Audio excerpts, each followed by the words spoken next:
2009 সালের সেই ইন্টারভিউটা আজও চোখে ভাসে। হঠাৎ সিকিউরিটি আঙ্কেল এসে বললেন, যাও, বাইরে থেকে একটু ফ্রেশ হয়ে এসো। আমি আর দেরি করিনি। বাইরে গিয়ে একটা নতুন বেল্ট কিনলাম, দাড়ি শেভ করলাম, জুতোটা ভালো করে পালিশ করলাম, জামাটা সুন্দর করে ইন করলাম, চুল কেটে একদম পরিপাটি হয়ে আবার অফিসে ফিরে এলাম।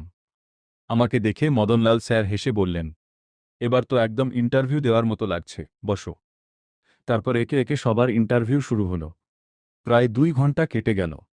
একজন দুজন করে সবাই বেরিয়ে চলে গেল। শেষ পর্যন্ত 9 জনের মধ্যে শুধু আমিই বসে রইলাম।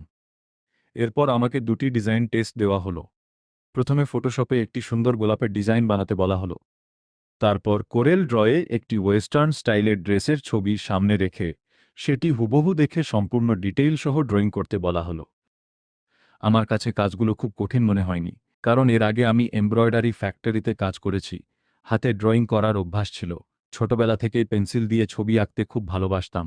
সেই অভিজ্ঞতাই সেদিন আমার সবচেয়ে বড় শক্তি হয়ে দাঁড়িয়েছিল। মন দিয়ে ধীরে ধীরে 2টি কাজই শেষ করলাম। কিছুক্ষণ পর খবর এলো, আমি সিলেক্ট হয়ে গেছি। সেই মুহূর্তের আনন্দ আজও ভাষায় প্রকাশ করা কঠিন।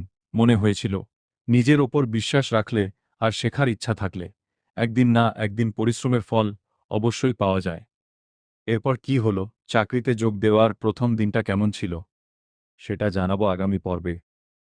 অপেক্ষায় থাকুন।